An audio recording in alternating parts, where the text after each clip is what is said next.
Bautista Urbanejo del programa La Linterna. Estamos oyendo al de Maro Romero, la nueva, el Catire.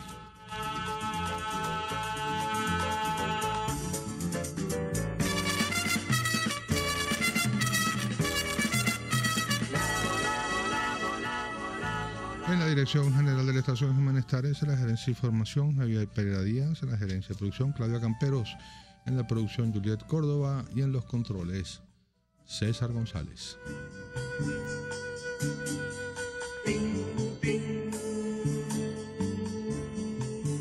Por la tardecita. Transmisión por internet a través de rcr.tv. Tras la marcha antigua,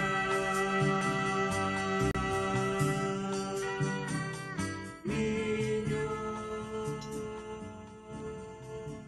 que pintan chelique. Muy bien, amigos, tenemos el gusto y el placer de tener con nosotros a Joaquín Martasosa. Joaquín, intelectual venezolano, profesor universitario de la Universidad Simón Bolívar,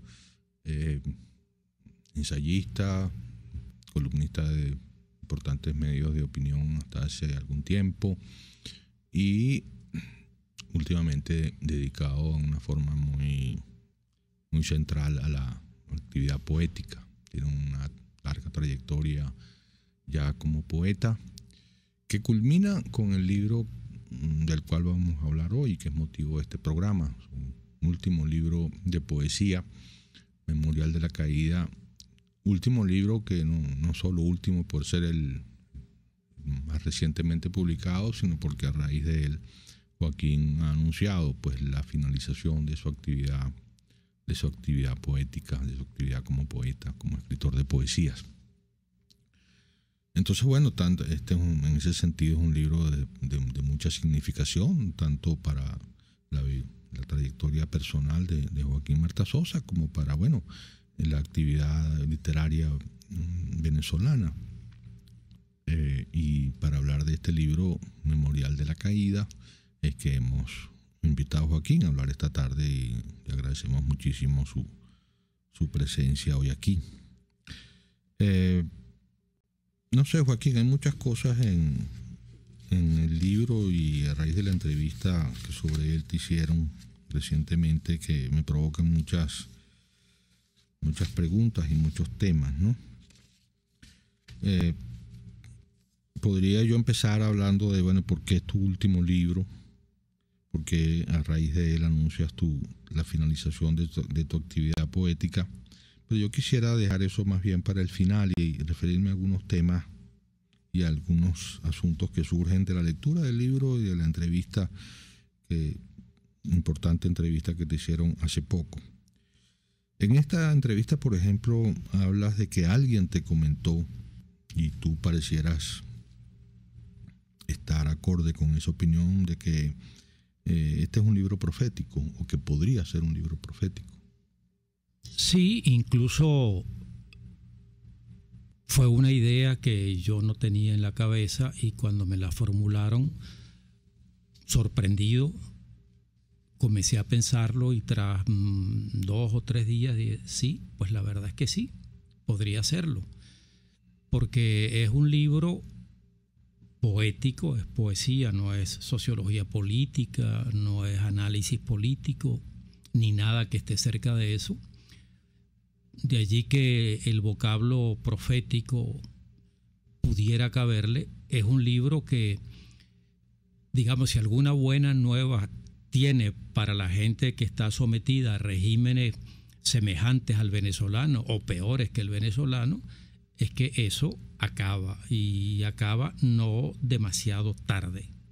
Se viene abajo no demasiado tarde, incluso que su destino está marcado desde el primer día en que comienzan a gobernar, que es ser derrocados, y de ese destino se escapan muy pocos y se escapan solo en un sentido, en que duran más años en el poder de lo que es habitual en este tipo de regímenes. Y a medida que fui escribiendo el libro, la idea de la vulnerabilidad del poder, de la fragilidad del poder, sobre todo del poder autoritario, autocrático, dictatorial, se me fue haciendo cada vez más potente, poderosa, sobre todo pues por la imagen que dio origen al libro, de la cual podremos hablar en algún momento de esta conversación. Sí. No sé si es esta, pero si es esta, de hecho, la que te voy a plantear en este momento, porque hay un poema del libro donde, sin mencionarlo, se ve que te refieres a algo que sé que te impactó mucho porque lo hemos conversado, que es la imagen de Gaddafi. Sí, efectivamente, ese poema se titula Indocilidades atrevidas. Fue el primer poema que yo escribí sin saber muy bien cuál iba a ser finalmente su destino, y es el poema que está justo en el ecuador de este libro, a la mitad de este libro. Esa imagen, que en efecto la hemos conversado tú y yo en algún momento, o te la conversé yo en algún momento, es la de Gaddafi cuando lo descubren en medio del desierto entre dos pueblos en Libia. Lo descubren quienes andaban tras él, quienes lo perseguían. Y Gaddafi se había escondido en un albañal de aguas negras. Y cuando sale, yo estoy viendo el noticiero televisivo, bueno, aquel hombre no tenía nada que ver con el que yo estaba acostumbrado a mirar. Un hombre fornido, galán, buen mozo, con una cabellera frondosísima, unos trajes lustrales, en fin, dignos de un rey bíblico. Y de pronto aquel hombre, que debía oler a pestes porque salía literalmente de una sentina, es decir, de un depósito de mierda, cuando sale, lo único que atañe a decir mientras se limpiaba las lagañas de materia fecal de la cara y de los ojos, es con una voz temblorosa como la que podría tener cualquier ser humano en ese momento, pero imposible de pensar antes en el caso en Gaddafi. Lo que dice es: no me maten, por favor, no quiero que me maten, no me maten. Y lo repetía mientras iban con él, y bueno, en efecto lo mataron. Entonces el poder no solamente es frágil, sino que confrontado con su derrota, el poder termina siendo muy cobarde. Hay un tema que surge del libro y también de la conversación, de la entrevista a la que me he referido ya en algunas ocasiones, que es un tema inesperado, ¿no? Planteado en esos términos es sorprendente la relación entre política y belleza. Digamos, adelantando un poco lo que posiblemente conversemos al final, que este es un libro de poesía muy vinculado a lo que ha sido la experiencia política y el uso del poder de lo que hemos contemplado los venezolanos en los últimos años en nuestro país, y de allí pues Joaquín vuela a consideraciones como las que nos acaba de hacer sobre el tema general de la fragilidad del poder. Pero también está el tema de la relación entre la política y la belleza, y yo quisiera que habláramos de eso, Joaquín, al regreso de la pausa. Vamos a una pausa publicitaria y al regreso seguimos conversando con Joaquín Martasosa sobre su último poemario, Memorial de la Caída.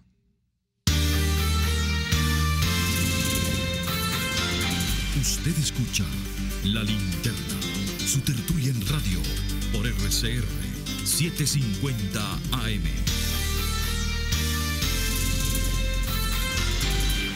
Puede seguir nuestra programación a través de rcr.tv, la radio que se ve. En la Gran Feria Santo Cristo de la Grita consigues la mayor variedad de hortalizas, verduras y frutas frescas al mejor precio de Caracas, y puedes pagar con punto de venta o efectivo. Prueba y comprueba. Lo que buscas lo tienes los viernes y sábados en la urbanización Santa Mónica, avenida Francisco Pimentel, al lado de la Casa Comunal. Gran Feria Santo Cristo de la Grita, economía y calidad. En nuestro país, los pacientes con cáncer, enfermedades cardiovasculares y neurológicas deben deambular por las farmacias para poder comprar a precios costosos las medicinas que necesitan. Esto representa una violación de sus derechos humanos. Haz valer tus derechos, les habló Rafael del Rosario, concejal de Chacao. En GlobalTherap reinventamos la manera de rehabilitarte con tratamientos personalizados y tecnología de punta. Atendemos tu posoperatorio de columna, hombro, rodilla, contracturas musculares y mucho más. No te confundas. Estamos en el Centro Comercial Multiplaza Paraíso Nivel Empresarial 2, teléfono 0212-461-9087. GlobalTherap y despídete del dolor. Desde los sectores populares del país se escucha una clara señal.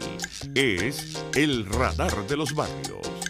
Evelyn Martínez y la red de ciudadanos le invitan a identificar amenazas, ubicar soluciones y hacer seguimiento eficiente a las problemáticas de cada sector. Un espacio contra la polarización donde se construye de abajo hacia arriba y de adentro hacia afuera. El radar de los barrios, de lunes a viernes, a partir de las 10 de la mañana, solo por RCR 750 AM.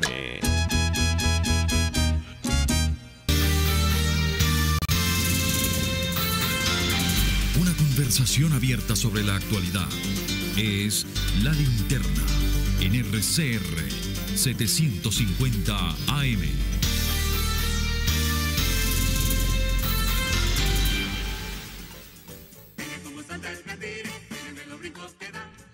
De regreso, amigos, a La Linterna. Estamos conversando con Joaquín Merta Sosa sobre su último poemario, Memorial de la Caída, y yo le dejé planteado un tema que,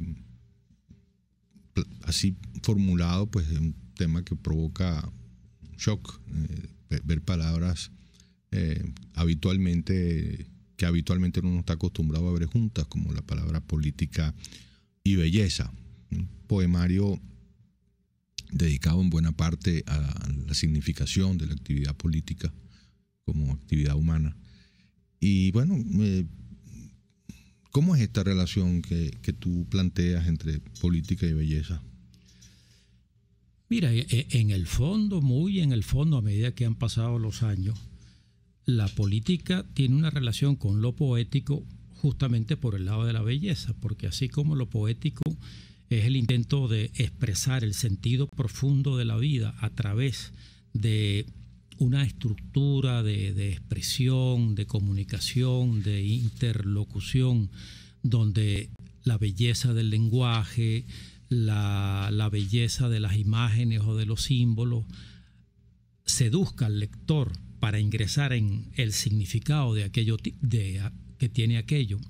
En el caso de la política, yo siempre la he imaginado como una apuesta social, histórica, para convertir a lo bello en un hecho socialmente real.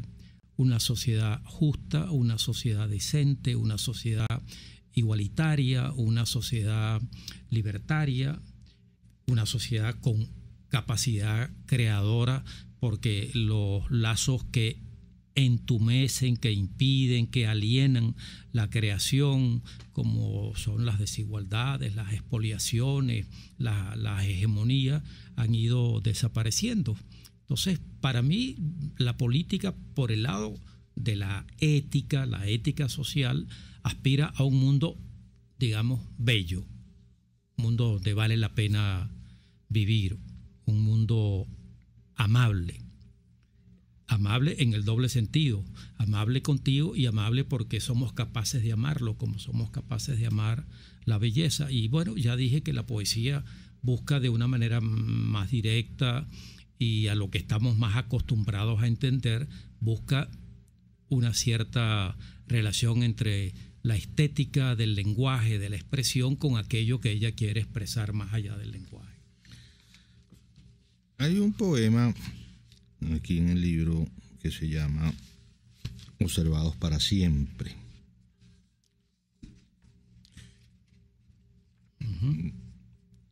Dice en algún momento: solo mirada fría, seca, bajan la cabeza, amontonan a su lado las banderas sobre las que ya no soplan vientos favorables, ni propician sumisiones. Escurren suciedad y sangre, ya no el oro, ni los porvenires y designios que antes entonaban. Ella los observa, da la vuelta y paso a paso sale de la escena donde marca sus signos indelebles. ¿Quién es ella? La muerte. La muerte, pero aquí no solo en el sentido de la parca, la que nos va a tocar a todos en algún momento de la vida, sino la muerte en el sentido de lo que es perecedero, de lo que es mortal, que tiene que ver también con lo que hablábamos antes, la fragilidad, la vulnerabilidad del poder. El poder, sobre todo el poder autocrático, insisto en ello, especialmente el autocrático, dictatorial, hegemónico, está destinado a perecer. El signo propio es que lleva por dentro, creo que era Marx el que utilizaba esta expresión, pero referida al capitalismo, lleva por dentro las causas de su propia destrucción, la razón de su propia destrucción, de su incapacidad para perennizarse, para prolongarse en el tiempo. Entonces aquí la muerte actúa de un modo como una metáfora, ¿no? La muerte que está en el interior, en el estómago, en la cabeza de estos regímenes y que acabará con ellos. Y por otro lado, como el hecho real de que la muerte también está destinada a acabar con personajes que se consideraban eternos. Yo creo que Chávez tenía de sí mismo la idea de la eternidad, de que él no iba a acabar. Y no solamente no iba a acabar porque sería recordado por las generaciones venideras, no, sino que él físicamente no iba a acabar. Y algunos que conocieron de cerca a Fidel Castro, escritores sobre todo, me contaron que en la distancia corta, hablando en términos boxísticos, Fidel Castro era capaz incluso de decir esto mismo de él. Se sabe que él contrató a gente de laboratorios o de experimentos médicos para prolongar la vida a los discípulos de la doctora Aslam, muy célebre en los años 60, que bueno, iba a encontrar la pócima no solo de la eterna juventud, sino de la vida eterna, que los contrató y los tuvo trabajando no pocos años. Recuerdo que uno de estos escritores me decía que cuando él estuvo, llevaban 7 años con un laboratorio montado a todo trapo, con la idea de encontrar la vida eterna, pero sobre todo la vida eterna para Fidel Castro. Lo que significa que cuando él decía que él era inmortal, en el fondo no lo creía del todo, porque tenía que montar un laboratorio que en efecto llevara ese hecho querido, deseado, a lo real. Fíjate tú, hay otra dimensión de este tema, que es yo lo leí trabajo sobre Hitler. Sabes que Hitler hablaba del Reich de los 1000 años, de los cuales por razones puramente matemáticas 950 iban a ser sin él, digamos. Si el Reich iba a durar 1000 años, el tercer imperio alemán que él iba a fundar o estaba fundando, pues digamos que aún con la doctora Ashland de por medio, digamos que más o menos 950 años iban a ser sin él, a menos que fuera Matusalén, pero... Y entonces este trabajo se dedica a estudiar cómo Hitler quería que esos 1000 años ocurrieran en su vida, cómo quería que identificara su lapso vital real de 50, 40, 60 años, lo que fuera, con los 1000 años del Tercer Reich. Y no sé, yo cómo ves tú este tema de la relación entre el gran proyecto político, porque todos estos personajes de los que estamos hablando se supone que tienen un gran proyecto político, milenario, salvador, mesiánico, es decir, que marcan épocas que por definición van mucho más allá de la vida de un hombre, y sin embargo la contradicción entre eso y el hecho de que la vida no va a durar más de 40 o 50 años, y entonces el intento de comprimir ese proyecto en el lapso de su propia vida real. Mira, sí, estos son personajes que no solamente apuestan o discursean sobre un proyecto milenarista, a cambiar la historia, incluso no solamente a cambiarla, sino incluso a hacer que concluya, que era el proyecto de Marx, La historia termina tal como la hemos conocido, decía él en alguno de sus textos. Y luego lo curioso es que todos estos regímenes de los que tú hablas, Diego, son regímenes que hablan en nombre del apoyo popular, del apoyo colectivo, del apoyo comunal, de que esto no se puede hacer sin el pueblo. Y en el fondo la idea esta milenarista insensata lo que subraya es que ese jefe o líder cree que si él no está, el proyecto es imposible.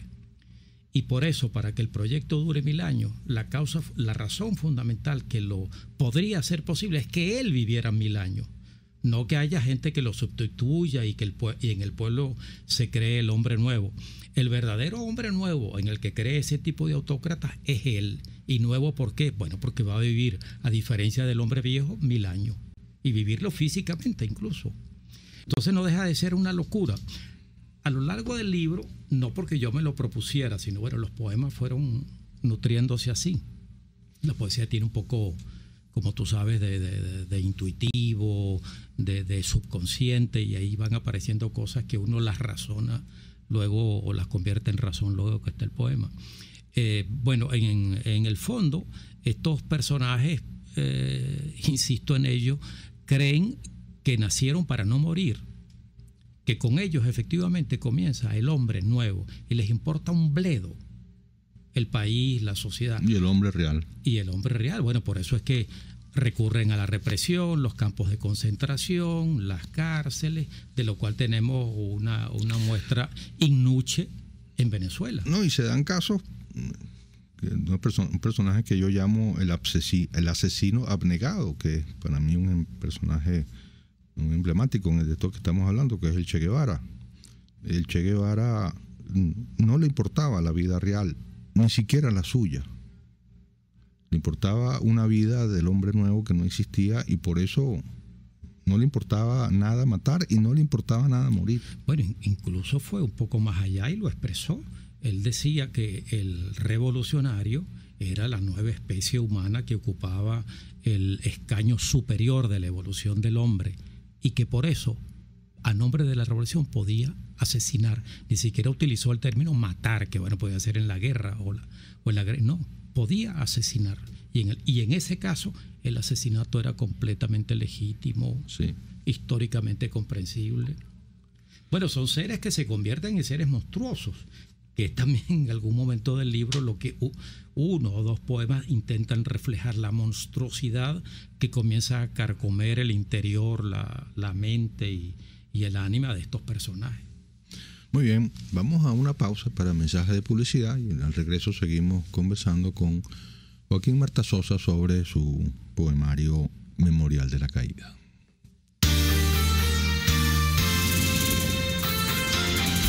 Una forma de expresar libremente las ideas y opiniones.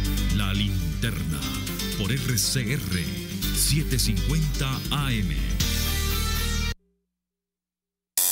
El siguiente espacio educativo está dirigido a niños, niñas y adolescentes. Cultura ecológica para el mundo real. RCR presenta El Conuco de Prometeo, una producción nacional independiente de Carlos Peláez, certificado número 22.388, para dar cumplimiento al artículo 14 de la Ley de Responsabilidad Social. Estuve de visita en una finca llanera y un campesino me dijo una frase que no entendí muy bien. Me dijo: para que haya maíz en la llanura, tiene que haber café en las alturas. Para que haya maíz en la llanura, tiene que haber café en las alturas. Buena frase, nunca la había escuchado, pero tiene sentido. ¿Por qué? Porque el maíz es un cultivo que consume mucha agua. Y en nuestros llanos, aparte de las lluvias de temporada, toda el agua para cultivar proviene de los Andes y de la cordillera de la costa. ¿Te refieres a todos los ríos que bajan desde las montañas al Orinoco? Exactamente. Las cumbres andinas son la principal fuente de agua para nuestras zonas más importantes de cultivo. Ok, entonces el maíz necesita las montañas para tener agua, pero ¿qué tiene que ver el café con todo esto? Lo que pasa es que en los Andes también son una tierra fértil que se utiliza para agricultura y uno de los rubros más importantes que produce es el café. El café es un cultivo de muy bajo impacto que crece bajo el dosel de árboles más grandes porque necesita sombra. Es decir, que donde se cultiva café hay bosques. Exactamente, y los bosques son importantísimos para que haya agua. Yo he escuchado mucho eso, pero no lo termino de entender muy bien. Si llueve, llueve, ¿cierto? El agua baja, estén ahí los árboles o no. Sí, pero los bosques funcionan como una esponja. Cae el agua de lluvia y tarda mucho en bajar por gravedad, porque se encuentra con hojas, raíces, plantas que la absorben, la retienen, la vuelven a liberar a la atmósfera, de ahí se vuelve a precipitar. O sea que un bosque hace que la montaña produzca agua a pesar de que no esté lloviendo. Claro, los ríos no dejan de fluir porque deje de llover. Sí, porque además las hojas de los árboles permiten que el vapor de agua que está en el aire se condense y caiga suavemente hacia la tierra cuando hay frío. Así que no es necesario que llueva para que haya precipitación. O sea, donde no hay bosque llueve menos, y cuando no llueve no hay ninguna fuente de agua alternativa. Exactamente, y eso es terrible para el maíz de la llanura. Otra cosa que pasa cuando no hay bosques en las cordilleras es que los aguaceros lavan la tierra y bajan con un poco de barro hacia la llanura, y eso daña los campos de cultivo. Entiendo. Entonces, tener café sembrado en las cordilleras permite que los agricultores andinos tengan un producto agrícola a la vez que preservan el bosque. Lo cual hace que los agricultores y ganaderos en las llanuras tengan agua para su producción. Mira entonces lo importante que son los planes de ordenamiento, para que en cada región se hagan las actividades productivas más adecuadas para todo el mundo, en vez de que cada quien explote su parte del ecosistema sin importarle el de los demás. Claro, si las cosas se hacen con inteligencia y planificación, todo es mucho más fácil y provechoso. RCR presentó El Conuco de Prometeo, una producción nacional independiente de Carlos Peláez, certificado número 22388, para dar cumplimiento al artículo 14 de la Ley de Responsabilidad Social. Sintonícenos a través de Periscope, @RCR750, la radio que se ve. Martin Luther King Jr., pastor baptista estadounidense, defensor de los derechos civiles. La libertad nunca es voluntariamente otorgada por el opresor. Debe ser exigida por el que está siendo oprimido. Tú eliges el destino y tu viaje en primera clase hace de tus vacaciones una experiencia única e inolvidable. Disfruta de nuestras promociones de Semana Santa en Los Roques, La Tortuga, La Gran Sabana, Margarita y Mérida. Reserva ya al 0414-330-4342 o escríbenos a info@tuviajeenprimeraclase.com, el sitio donde nuestros clientes son VIP. RCR 750 AM. Porque lo bueno une. En la crisis se encuentran las oportunidades. Aquí en Sin Estrés se las mostramos con invitados especiales que nos regalan sus experiencias por una Venezuela mejor. Cada tarde, de lunes a viernes a las 3, desde el emprendimiento, la educación, la salud y el entretenimiento. Por nuestra calidad de vida se nos hace necesario tomar un respiro del agobio diario, dedicar unos minutos a la salud mental y emocional para vivir sin estrés. Sin Estrés, de lunes a viernes a las 3 de la tarde por RCR 750 AM y RCR.tv, la radio que se ve.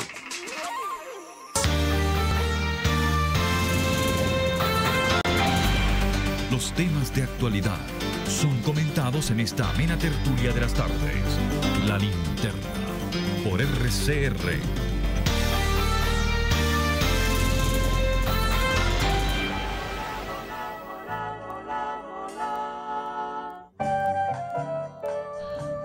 De regreso, amigos, a La Linterna. Estamos conversando con Joaquín Marta Sosa sobre el Memorial de la Caída, su último poemario. Joaquín, hace pocos días fui a visitar a Pompeyo Márquez y Pompeyo me hacía... La conversación consistió en buena parte de una especie de resumen, destilado de las lecciones que él ha derivado de su larguísima y lucidísima experiencia política. Y me decía una frase, yo la comenté aquí a los pocos días de esa visita, Pero a propósito de tu poemario, te quiero preguntar qué relación ves tú entre este poemario y esa frase. La frase es: ninguna lucha se pierde. Bueno, el libro lo que pretende decir es precisamente eso, puesto ya en esa frase. El libro lo que indica, bueno, y lo que tiene que ver con lo eventualmente profético en el libro, y lo profético siempre es una emanación de lo real. Lo profético no viene de lo celestial, de la presencia de ángeles o de epifanías, ¿no? Lo profético es lo que la gente en su lucha, en su resistencia, en su combate cotidiano apunta ya a lograr, que puede ser dentro de poco, dentro de mucho. Eso no es el tema fundamental. Y a fin de cuentas, cualquier combate, incluso aquellos que se pierden, por el hecho de haberse dado, haberse resistido allí, es una especie de activo, como diría un empresario, para el futuro. Y en ese sentido no se pierde, está allí, es una piedra más dentro del largo camino hacia restituir o reconquistar o establecer fundacionalmente una situación social libertaria, de libertad, digamos, de sociedad amable. Lo que hemos seguido tu trayectoria poética, y tú lo resaltabas, por cierto, en la entrevista, hemos visto una larga etapa de poesía intimista, donde el tema, por ejemplo, el tema del amor, el tema de las relaciones humanas personales juega un papel muy importante. Y vuelve con este poemario a una actividad poética mucho más vinculada a lo político, a lo social, a la actividad colectiva, a la actividad histórica, a la historia. ¿Qué te lleva a culminar tu carrera poética con un libro donde dejas detrás esa larga etapa de poesía personal, intimista, amorosa en ese sentido que he dicho antes, porque esta también es amorosa en otro quizás, y vuelves a este tema, a los temas de la historia, de la sociedad, de la política, de lo común, de la lucha de todos juntos por ideales? Mira, yo comencé a escribir poesía, bueno, diría que por allá por el año 59, probablemente 60, y todos los primeros poemas que yo escribí fueron poemas políticos, tal como se escribía la poesía política en aquel entonces, la poesía comprometida, donde el lenguaje era épico, donde el yo no estaba presente por ningún lugar, donde lo esencial era la presencia de esa entidad que es la lucha social por alcanzar una historia arcádica, justiciera, justa. Y desde luego la voz agresiva, la voz que signaba a el dictador, los dictadores o los ofensores del camino democrático. Esos poemas no los publiqué inmediatamente, sino que al contrario, mi primer libro de poesía, que es del año 64, Anunciación, es un libro que se inscribe en esa poesía lírica, pues intimista, personal. Y el primer libro de poesía política es el cuarto que yo publico. Y luego publiqué otro libro de poesía política varios años más tarde, Oscuro Sol de los Puertos. El primero se llamó Sol Cotidiano. Pero yo intenté a lo largo de esos años establecer una especie de doble territorio en mi vida asociativa, en mi vida con los otros. Por un lado el poeta y por otro lado el que ejercía la actividad práctica política. Entonces, nunca en mi vida se desligó lo uno de lo otro.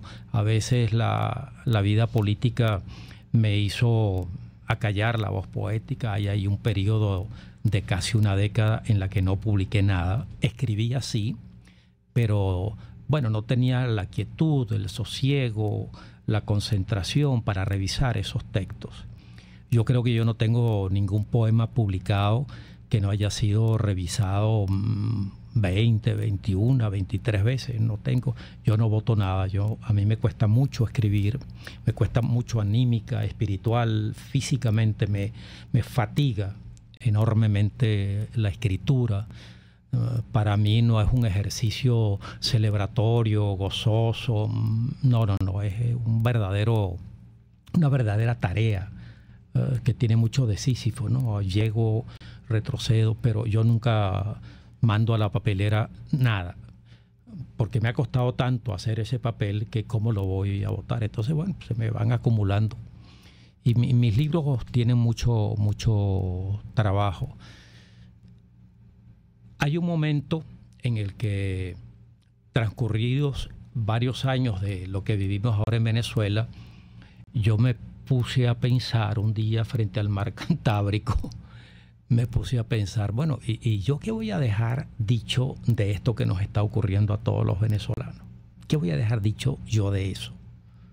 Voy a pasar de largo como si eso no me ocurriese a mí también. Y creo que ahí di con la clave del libro que, después de la imagen de Gaddafi, tuve el camino para emprenderlo. Y la clave era no escribir poesía política al uso de los años 60, poesía protestataria, contestataria, sino una poesía política que fuese poesía lírica. Yo creo que este libro es un libro también escrito desde el yo. Y aun cuando hable de lo colectivo, es escrito para los yo, los ellos que pelean. Entonces, creo que si algo tiene de relativamente novedoso este libro es que es poesía política, en ese sentido poesía comprometida con la historia, con la vida social concreta, pero escrita desde mi experiencia de poeta lírico, de poeta intimista, que habla a la intimidad, a las intimidades.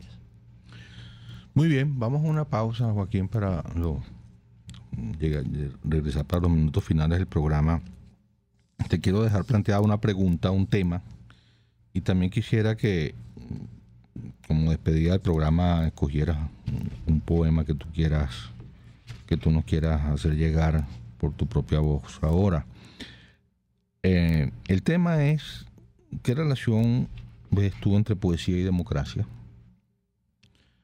Y bueno, creo que eso puede dar suficientes minutos para que luego solamente te quede tiempo para leer el poema. Bueno, tendré que coger un poema corto. Vamos a una pausa para mensajes de publicidad y regresamos con Joaquín Marta Sosa.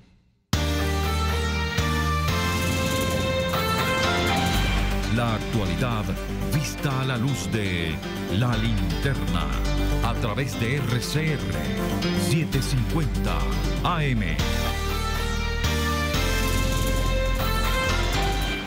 Puedes seguirnos en nuestras redes sociales.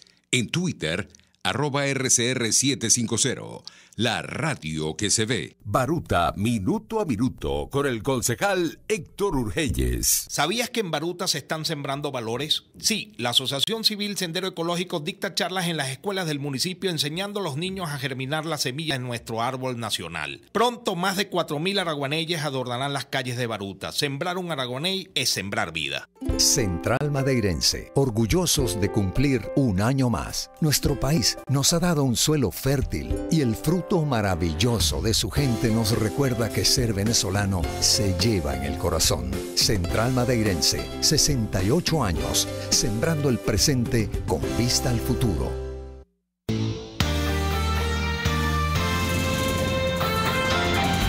La actualidad vista a la luz de La Linterna a través de RCR 750 AM.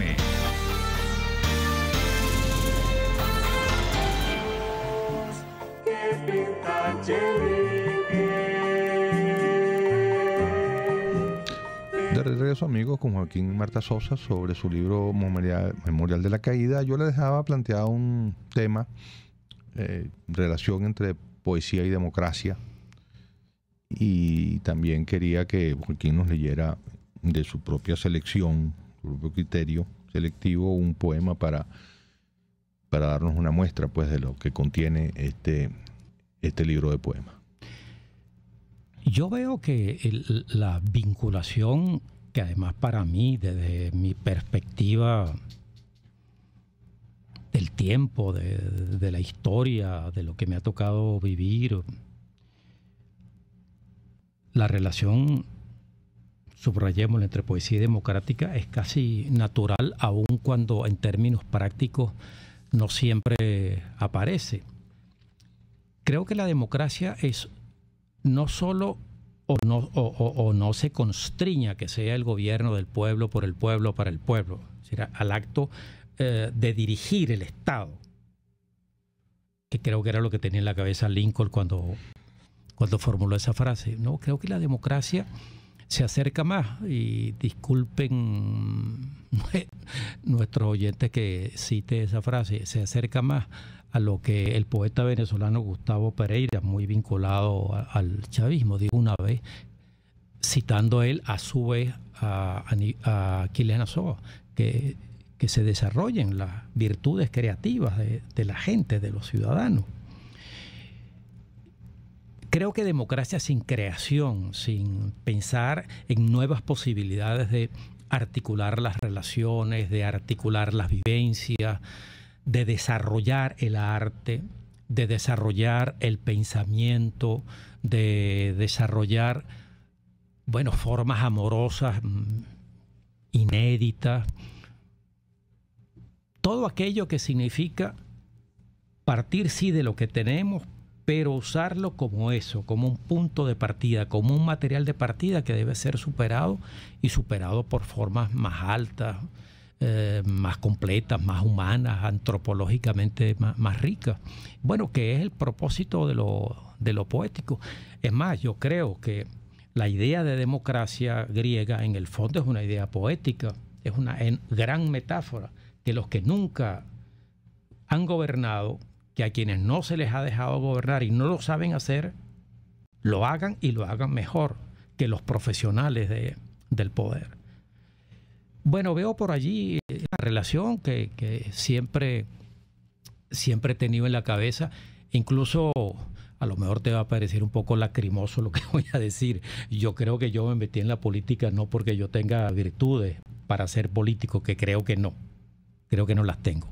Y bueno, me he convencido de ello con los años, sino porque me pareció que el trabajo político era un trabajo que entrañaba una sensibilidad poética importante.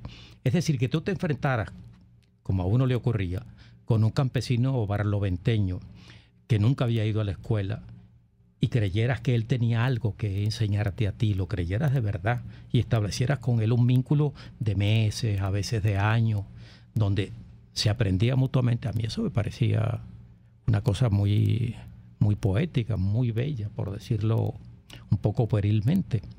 Y bueno, por ahí es por donde yo lo veo. Yo creo que democracia que no desarrolle la poética, la creatividad, es una democracia que está mutilada, que no va muy lejos de sí misma, ¿no? Muy bien. Bueno, ahora, ¿qué nos vas a leer? Bueno, el poema que voy a leer, que está en la página 45 del libro, se titula Copas vacías. Van sus ojos, todas sus miradas, tras los rastros del idolatrado. Cada oreja siente sus rugidos. Cada mano atisba sus zapatos o sus botas. Para los uniformes, multitud de cuerpos. Vestirlos del mismo modo para siempre. Almas, palabras, rostros, pasos y cabezas. El río pasa, bajan las aguas, se resecan.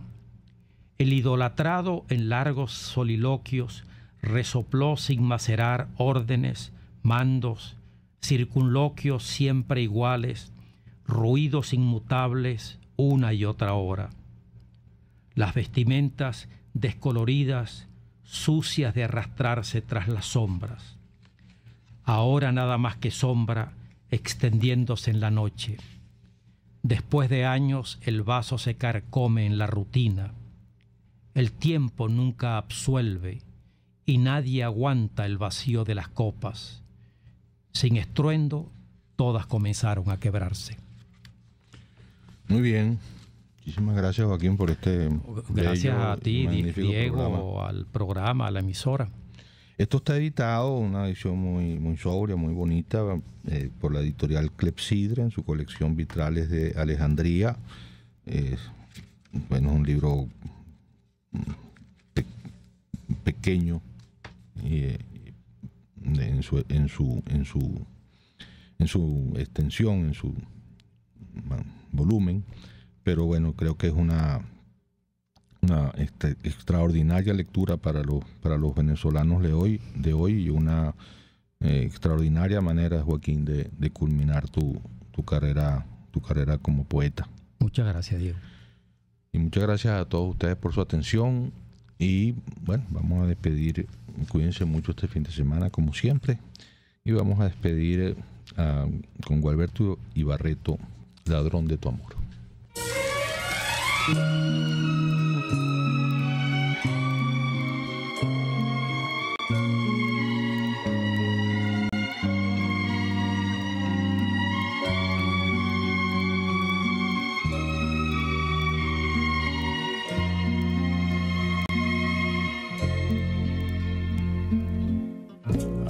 Aquella noche un vagabundo cambió tu risa en amargura y sin permiso entró en tu mundo para robarte la ternura, y desde entonces me condenó a que no vuelvas a ser mía, a estar perdida entre mis sueños, a que me niegues cada día. Soy el ladrón de tu amor, tu mal recuerdo. Soy el nombre que no quieres mencionar. Y al saber de tu desprecio siento miedo que nunca me puedas perdonar. Soy el ladrón de tu amor y estoy confeso. Yo sé bien que no estarás cuando me vaya, y aunque te duela más, apréndete esto, que quien te hace llorar es quien te ama, que quien te hace llorar es quien te ama.